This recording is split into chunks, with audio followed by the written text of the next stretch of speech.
emotional shift is going to happen.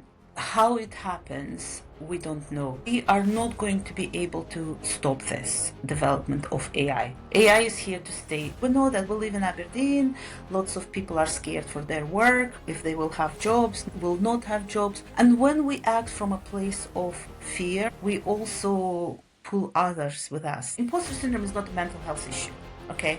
But it will easily lead to mental health issues. Nara, you are a psychotherapist. Can artificial intelligence genuinely support mental health, or are there boundaries that we should not cross? I started seeing lots of posts on social media. Oh, why do we need to go to therapy? We've got ChatGPT now. I can assure you that if we addressed issues related to loneliness, we would eliminate probably half of the issues. Artificial intelligence is transforming the way we work, but beneath the excitement of innovation lies a quieter, more complex reality, and that is the mental cost of this rapid change. How do we stay resilient when the ground beneath our careers feel uncertain? And what does it take for leaders to create psychologically safe spaces in an era where automation often outpaces empathy? In this episode, we'll explore these questions and more, diving into the human side of AI adoption. And I am so excited about my guest who will be talking all about it. Nara Morrison is a psychotherapist. She's a stress and imposter syndrome coach and a workshop facilitator based here in Aberdeen, Scotland. With a background in psychotherapy and well-being, Nara supports individuals and teams in managing stress, overcoming imposter syndrome, and recovering from burnout. In addition to her professional work, Nara runs a charity that is supporting people from Azerbaijan living in Scotland, for which she was awarded a national medal. She believes in the power of human connection and empathetic leadership, and she draws on her experience when supporting individuals and communities. Nara, it is a pleasure to have you on the show. Thank you so much for having me here. This is such an exciting topic, and I am ready to dive in and let's see where the conversation takes us. Yes, I got introduced to Nara for the first time at one of the Unfiltered events in Aberdeen. And I'd say that just from one conversation that I had with you, I knew that you'd be the perfect guest for this very important topic. So let's get straight to it. So, Nara, when you look at today's workplaces, right?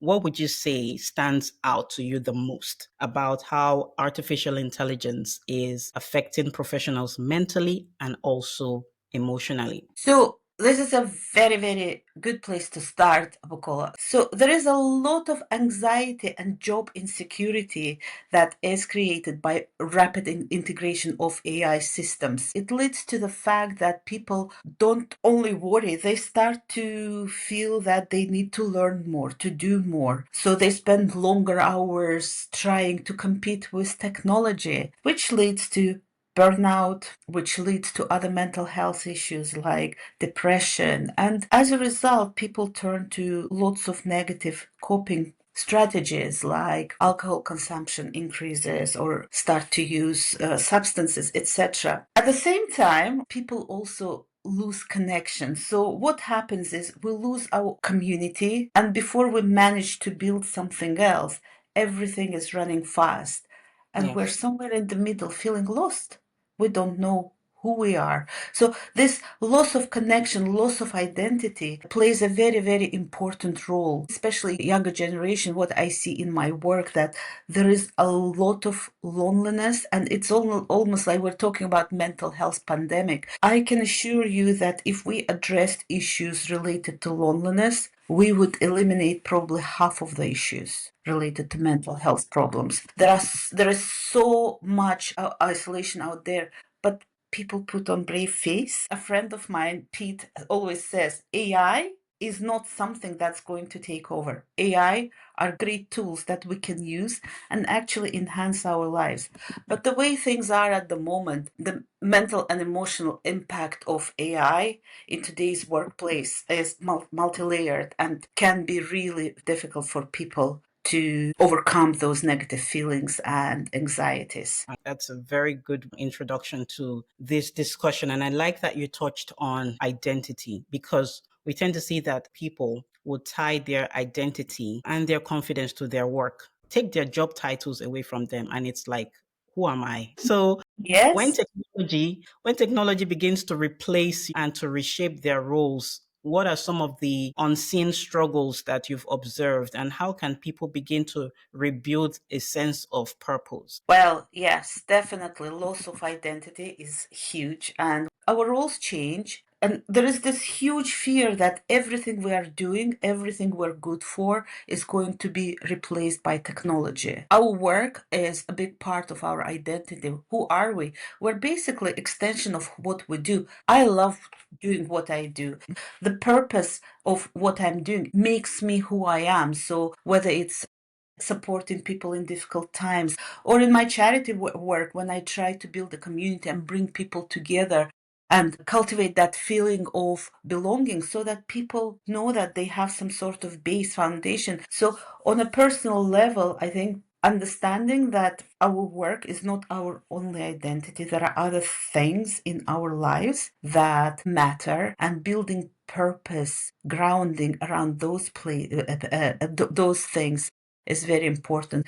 At work, I always encourage my clients to maybe look into local charities and see where they can find their own community, in terms of like maybe someone could work with children and support children in difficult times, or someone can, if you like gardening, there are lots of gardening projects in Aberdeen and outside, etc. That's what helps you build identity that is separate from your work. So when things change at work, you know that there is something constant in your life. And that really, really helps with your mental health when things go wrong. What about psychological safety? Because without that, people will still be isolated and will not be able to go and say, look, I'm drowning here, can you help me?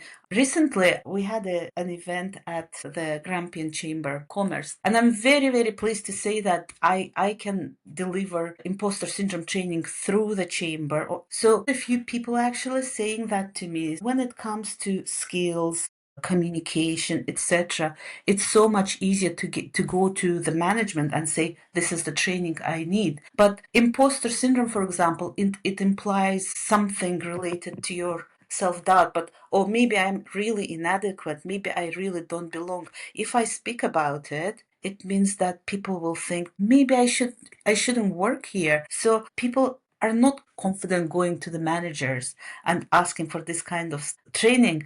So to rebuild the sense of purpose, what's important is for us to stay human. We need to nurture our connections. We need to show self-compassion. Yes, we definitely need to learn more skills, including technical skills, but we also need to evolve internally. And for that, we need to be a lot more reflective and develop that self-awareness that will help us to cope with fast developments of the technology.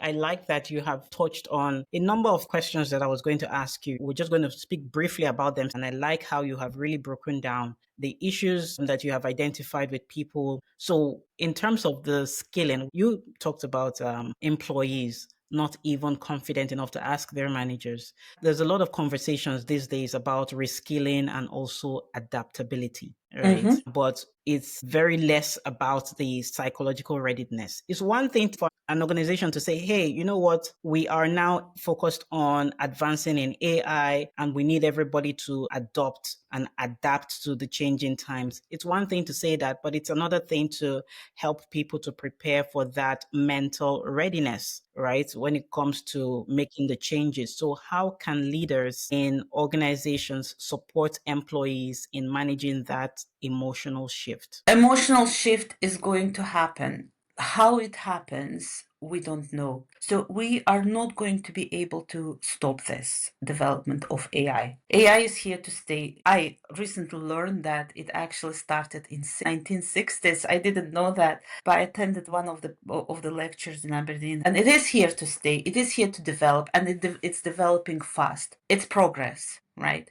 Can we stop progress? I don't think so. So we need to be ready, both emotionally and mentally. Yes, we need to be ready technically, but also emotionally and mentally, because progress is driven by humans, right? If humans are not well, the progress will not stall, but we don't know which way it will go. We definitely need to be ready. And psychological readiness goes beyond all the skills, technical skills development. It is possible if we create psychological safe environments. What are those environments? Those are environments where people feel heard, where people are not scared to come and say, I don't know that. How can I learn this? Or this makes me feel uncomfortable, this kind of development in technology. Can we slow down and look into this a bit in more detail? Is it ethical? Can we continue using it? In workplaces, organizations can use strategies that encourage open communication, because unless I can come and talk to you openly, first, you will never know what's going on with me. Second, you will not be able to help me. But I will only be able to come to you if I really know that you will hear me, you will not just dismiss me. I went home a while ago and met my friend. We've been friends for over 20 years. And she was going through a difficult time. She shared with me something that really made me pause. She spoke to her manager. She came to her manager and said, look, I'm going through this. Maybe I need some flexibility with work because I need to figure this out. And the way her manager responded made me gasp. She's like, right. Oh, I'm so sorry to hear that you're going through this. And I said, well, a good start. Yeah, somebody is being heard. And then her manager turned to her and said, look, we all go through things. Right now, this is what's happening to me. And from What? an employee who came to tell what's going on, my friend turned into an employee who was experiencing these things and listening to her manager. So this just tells me how workplaces are not always ready to support employees. I'm sure the manager shared this, whatever was going with the manager, because she wanted to support, but she didn't know how to go about it. And we are risking to create environments where not only people are not safe to share, but also take extra burden, because if they are trained, they know how to listen to people. Another thing is mental health first aiders. Really fantastic idea to have people in workplace who will be there to initially offer listening ear, right? Their role is signposting. They're not professional counselors. So, but this also creates a danger if employers treat these people as, okay, you go and speak to mental health champion or mental health Yes. first aider who is not trained to deal with complex issues and so on. Where does it leave the person? So, what do we have in place to make sure that everyone is all right? And these are questions I keep asking organizations. I know that some organizations now have contracts with people or other mental health organizations where people actually come to the offices and meet people and say, we'll do quick lunch and learns, etc., to introduce themselves, because you are more open to talk to me if you've met me before and know Yes. who I am, and you trust me because we have shared something in passing, and you know that it's not something that will go to the manager. While with EAPs, there is still that fear that it will be leaked to the manager. So having this kind of people in place is maybe one of the best things we can do. And I know that there are a couple of companies in Aberdeen that already do it, which is Great. fantastic. So we need to think how we change these kind of things from a box ticking exercise to Mm. actually affecting ways of supporting employees in workplaces. And we also Absolutely. need to make sure that if you're a manager, as a manager, you're trained to understand cues. Mm-hmm. For example, imposter syndrome is not a mental health issue, okay? But it will easily lead to mental health issues if we don't deal with it, right? If you're a manager, do you know why my report is delayed? Is it because I have too many other things to do? Is it because this report is too difficult for me? Or is it because I am so scared that I'll mess it up and you will, as a manager, you will fire me, that I do not even start doing it? Or if you see that I am working extra hours every day preparing the same report, for example, and usually that report will take 2 weeks, but for the last 2 months, that's the only thing I'm doing. What's wrong there? Is it me trying a perfectionist? Am I really struggling? Can I not interpret data? And things like that. So managers also need to be trained to understand some cues of what's going on in their environments. And this is how we create environmentally safe spaces. I like how you have just hit on everything. I also like the part about cues, which is very important. Lawyers and also managers understanding cues because there would always be signs. Mhm. And as a manager, you need to be self aware. For you to be self aware also helps you to manage people. And so you begin to sense certain cues that you've Mhm. mentioned, quite a number of cues that they can look out for. We've touched on imposter syndrome. So I'm not really going to go deep into it, but I just want, for the benefit of the audience, maybe anybody who is hearing about imposter syndrome for the first time or can really identify that, oh, it looks like I have experienced this thing that Nara is describing. However, what is imposter syndrome? So can you just briefly define what imposter syndrome is? The imposter syndrome is that feeling of inadequacy when you're doing really well, you're succeeding, etc., but you still feel inadequate and you feel like everything you achieved is just because someone helped you. It's not your own achievements, it's something external. And because you believe that it is not you, it's something external that helped you to get there, you're always scared that you will be exposed as a fraud. And it becomes an identity level issue. Yes. And then it affects us at such a deep level. We engage in behaviors that are not really helpful. Like I mentioned, like procrastination. I mentioned overworking. This can in itself bring to depression, anxiety, but also burnout. And people turn to alcohol, to substances. People turn to gym. It's like, what can be healthier than gym? But they start spending hours and hours every day in gym as a coping strategy. People with imposter syndrome will always be busy, but it is unproductive business. People with imposter syndrome will actually quit their jobs or go to low level jobs because of this anxiety, right? If you know that you've got potential, you can achieve a lot, and you go to a lower level job, what does it do to your self-esteem? And that develops lots of serious mental health issues. Imposter syndrome is not an illness, it's not a psychological illness. It's actually called imposter phenomenon. It was just popularized by using the word syndrome. So these imposter feelings, they trigger so many things. They're dangerous for relationships, for friendships, etc. Because we're always comparing ourselves to others. They do better, so I'm inadequate. They're better than me, and we always feel that we have to know everything. So there are 5 types of imposters that Dr. Valerie Young identified: perfectionists, who think the best they can do is 100% of the time. How is Hmm. that even possible? Or soloists who think that they have to do everything on their own, and if they have to ask a question, that is a proof that they're a fraud. Wow. Okay. Or experts, and it doesn't mean they're really experts. It just this is their distorted perception of what being expert is. Experts, they have to know everything all the time. If there is a, let's say, if you want to apply for a job and you read the job description and requirements, and there are 10 requirements and you fit 9, and the 10th maybe a little bit missing something, what are you going to do if you have those imposter feelings? If you feel like you're an expert, you're not going to apply. You're going to go and do more training on that missing thing. But by the Yes. time you have had your training, the job is gone and the new job is advertised, and similar thing will happen. And you're always training and training and training and training, but you're never satisfied with who you are. While real experts know something about their subject, but they can't know everything, and they're always open to new learning. So when I do my workshops, like I open the floor for questions.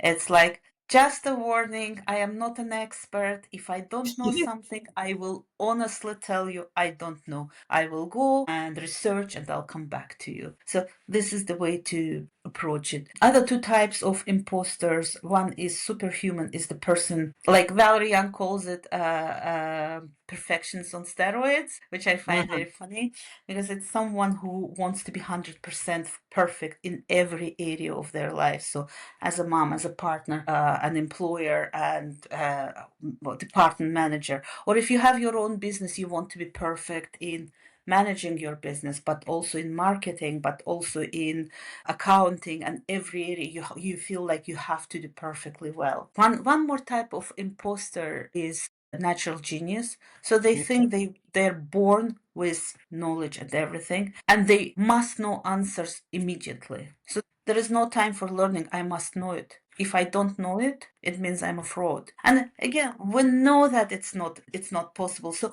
what leaders need to know that when they project behaviors like I know everything, I'm perfect, and so you must be perfect too, the environment in an organization is going to be quite toxic because people will try to match that. While we open up and say, well, actually, this is new technology. I don't know Mhm. much about it. So let's explore it together, or I will explore it and share with you. And opening this kind of conversations make people relax a little bit more and understand that, you know what, if my manager doesn't know 100% everything, it's okay for me not to know that. One more thing about imposter syndrome is in organizations where imposter syndrome is strong, those organizations themselves will suffer. If I'm suffering from imposter feelings, and you have this big meeting where we need to exchange ideas because you're ready to take your business to next level to grow, right?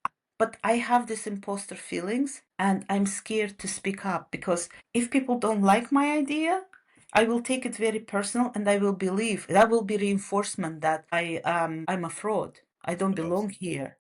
That's going to make me feel even worse. So I stay quiet. Mm. So I hide. I will not apply for promotions, even though I'm capable of doing that. If I leave, because it's scary to go go forward in the Mhm. same organization, for you to find someone to replace me, to advertise, to interview, to hire, and then to train to bring to certain level, just for that period, you will spend already an annual salary of the previous Exactly. person. So it's very important to focus on individual aspects of impacts of imposter syndrome, but also organizational aspects. This is really good. Thanks so much for going deep into what imposter syndrome is about and even how it negatively impacts businesses. I think a lot of people address imposter syndrome from the individual level, but it does, when you really think about it, it does impact a business that. And I want to really dive into the issue that we're seeing with artificial intelligence. We're seeing it being used in employee well-being and even therapy. Nara, you are a psychotherapist. From Yeah. your experience, can artificial intelligence genuinely support mental health, or are there boundaries that we should not cross? Yes, it's a very, very good question, Kola. When ChatGPT appeared, I started seeing lots of posts on social media. Oh, why do we need to go to therapy? We've got ChatGPT now. Well, I read it once, I read it twice. I was like, okay, I'm a trained psychotherapist, I'm qualified psychotherapist, I have loads and loads of hours with clients already. So I am going to test it.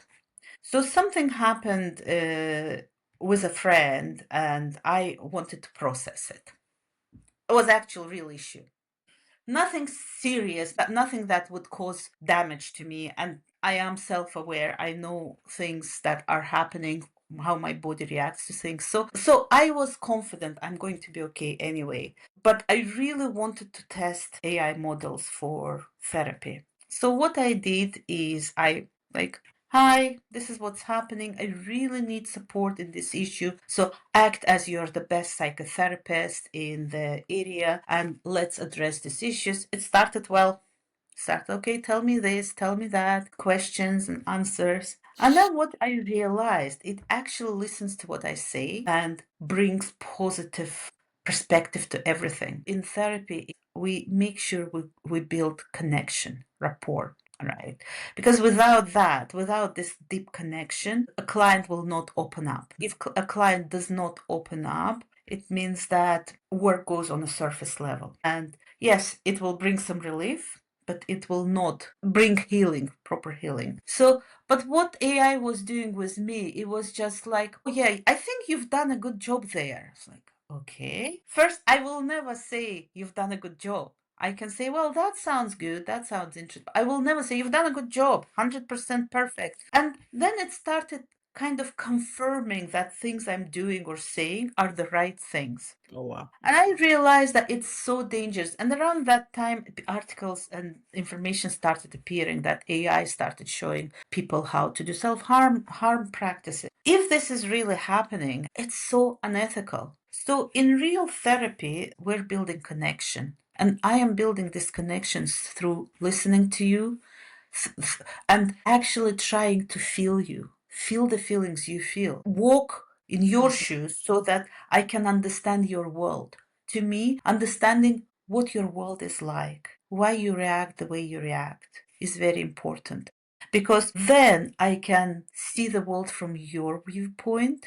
It means that I can meet you where you are. And that's what's important for therapy. And the work goes in that environment. When I speak to you, I notice cues that AI will never notice. It's your body language. It's your Mm. facial expressions. There are so many things that AI cannot recreate. AI can never recreate empathy. It will pretend, but it will not be real empathy. AI will never feel you the way a human feels you. So considering all of these things, I came to conclusion that actually having a therapy using AI is actually really wrong thing to do. Having said that, AI, like my friend Pete always tells me, you are taking this too seriously. Because at the beginning I was really scared of AI. You're taking this too seriously. It's not here to do any damage. We need to know how to use it because it's a tool. And as a tool, AI is a brilliant thing to have. It can give you some psychoeducation, as in why you feel the way you feel, like what's happening in your brain. So if you ask what's happening in my body if I'm going through a very stressful experience, it will tell you about your digestive system, cognitive system. It's great, for example, to create some sort of meditation and help you go through it, right? But as an actual tool for therapy, it's very dangerous. And we need to be very smart about how we do use AI because not every use will help us. We're talking about psychological safety in workplace, but our own psychological safety when we are one-to-one with a machine that can tell us anything, that's also very important. We need to develop tools and skills that will help us to overcome our mental health issues. It's a cognitive tool, but it will never be an emotional tool. And that's why I will never, ever recommend anyone to use AI for support in mental health issues. I completely agree. I mean, the reason I asked this question in particular is because I have seen, I've had even contact some of my contacts that post on on social media about their chats with AI, and they're calling the AI my best friend, my lover, my this, my that. AI is calling them their pet names or things like that, and you can see that they are just being vulnerable with a machine. And in the process, they are feeding their own personal information, maybe about their relationships or whatnot, into an open source machine. All the information there, it's there for ever. It's there for anybody because you have agreed to the terms and conditions that you probably did not even read before you started to use those tools. So I like the fact that you mentioned the need to be really responsible when we're using these tools, and just observe ethical practices with it. So Nara, if you had to leave professionals with one message about navigating the mental and emotional realities of artificial intelligence, what would that message be? One thing that I would tell professionals is embrace empathic leadership. Be that person for yourself and for others. Help yourself and others to navigate all the mental health issues when it comes to changes, rapid changes in workplace. Only through empathy, through understanding, through growth mindset, you can grow yourself, but also take others around you with you to growth, to prosperity. I read a post earlier and I actually commented it. If you don't mind, I will read. There Please was do. a beautiful quote there. The quote is from Humberto Maturana, and it Okay. says, "Love is the only emotion that increases the intelligence of the system." Hmm.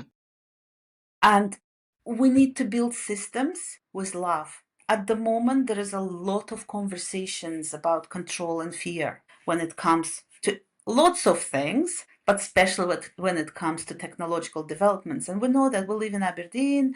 Lots of people are scared for their work, if they will have jobs, will not have jobs. And when we act from a place of fear, we also pull others with us in darker places. When we act from a place of love, we bring creativity in this process. And that creativity affects our emotions, but also our cognition.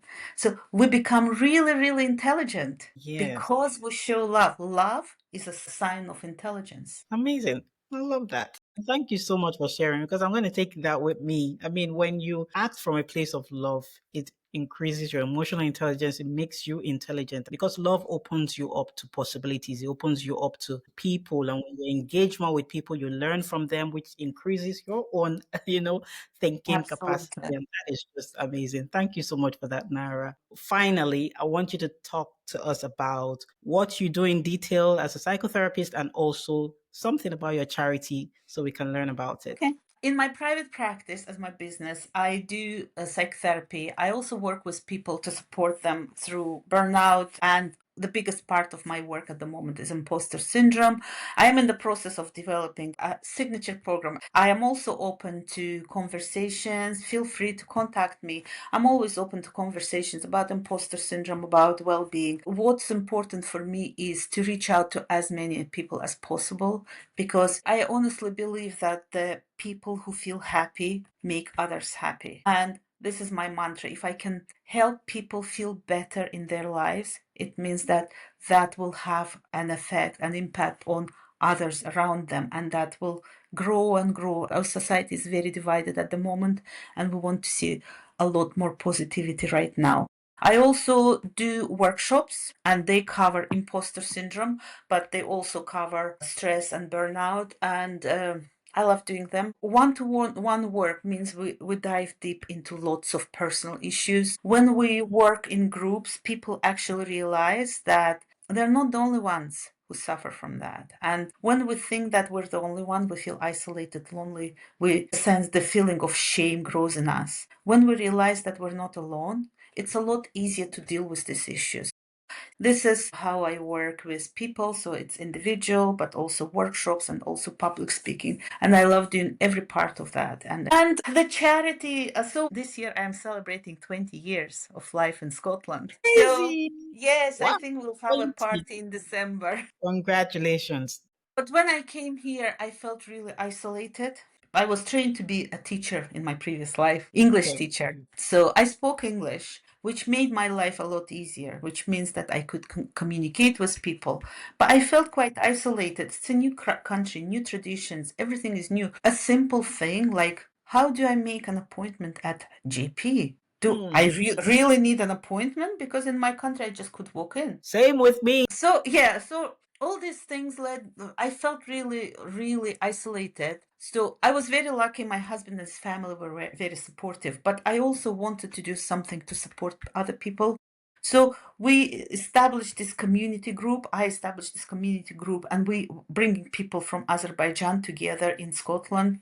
So we will do regular meetups. We would celebrate holidays, etc. And then as community grew, at some point we decided to turn it into a charity. So we now operate as a charity, and our goals are to advance citizenship, to support people, to also make sure that our culture, our language stays alive, even though we're far from walls. Actually, last Saturday we launched it, and this coming Saturday, tomorrow, we're going to have our very, very first classes. And this is a pilot project for us. So if it goes well, we are hoping to make it established. But we're going to offer Azerbaijani language, Azerbaijani dance, discover Azerbaijan through art. So which means that we will be doing art projects related to Azerbaijan. Every lesson will be very different. So yeah, this is very exciting time for us, and that's what we do. Amazing. That is so good. And congratulations on all the development, being 20 years in Scotland, starting a charity, all of the impact is really impressive and inspiring. And with what you were saying about the activities that you have lined up for the Azerbaijan community and the charity, it just reminded me of the event that both of us recently attended, which was the Igbo annual event, and the provost of Aberdeen was there was something he said, but I can't quote him verbatim because I can't really remember. And he said, "You make Aberdeen lively," something like that. It's a different word, and that is what's going on right now. So it's not just about the Nigerian or the Igbo community. There are so many other cultures, so many nationalities that are in Aberdeen, and everybody bringing their own culture into the mix, and it's just making Aberdeen a vibrant city. So thank you so much for sharing that. One last round, which is called the rapid choices round. Yes, yes, yes. Because we want to get to know you better. So this is the very fun part of it. I'm just going to read it out, and you're meant to just respond fast, go with the first thing that comes to your mind. So when you're ready, let me know. Okay, let's do this. So number 1, choose a personality strength to keep forever. Would it be confidence, patience, or adaptability? Adaptability. Adaptability. So feel free to elaborate if you would want. So it's important to be confident, and it's important to be patient, especially with our own selves. But unless we're adaptable, we won't be resilient. Thank you. Next question. As a leader, would you rather show vulnerability or would you project confidence? I would show vulnerability, and I'm sure there will also be moments when you need to project confidence, and that means that you need to boost morale in your community, etc. It's very important. Super. Number 3, if you were to have a superpower, Nara, would it be invisibility, time travel, or mind reading? That's so difficult. Can I choose all 3? I know. Right. I think time travel, probably. Interesting. Yeah, I wanted to go with mind reading, but I think I would choose time travel because, we're humans. We all have things in the past that we would like to revisit, not necessarily to correct them, but maybe to experience them again. Another thing is I am always curious, and I've got 2 teenagers. I'm always curious to see what's going to be with them. Well, who are they going to become? What's the next few decades bring to us? So yeah, probably time machine. That's so sweet. Thanks so much for that. And the final question, pick one social platform that you would love to keep forever. Instagram, TikTok, YouTube, or LinkedIn. Well, I will go with LinkedIn because there are so many interesting things happen there. But if you didn't add LinkedIn, I'd probably go with YouTube channel. It's good. So, how can viewers contact you? My contacts are on my LinkedIn page, on my website. So Nara Morrison Therapy, one word, at gmail.com or hello@oasis-eq.com. Nara, thank you so much for sharing your insights, your honesty, and the depth of your experience with us today. I think the conversation around AI, it focuses on innovation and efficiency, but I think you have helped us to bring the human side back into the center, which is where it should be. So to anyone and everyone listening, I hope this episode gives you the courage to pause, to reflect, and also to approach the future of work with more clarity and also confidence. AI may be transforming the workplace, but our well-being, our sense of identity, and our connection still matters a lot. So if today's conversation resonated with you, please share it with someone who might need it and continue the discussion with your teams and organization. Nara, it's been a pleasure having you on Business Backstage. Thank you again for lending your voice to this important topic. Thank you very much.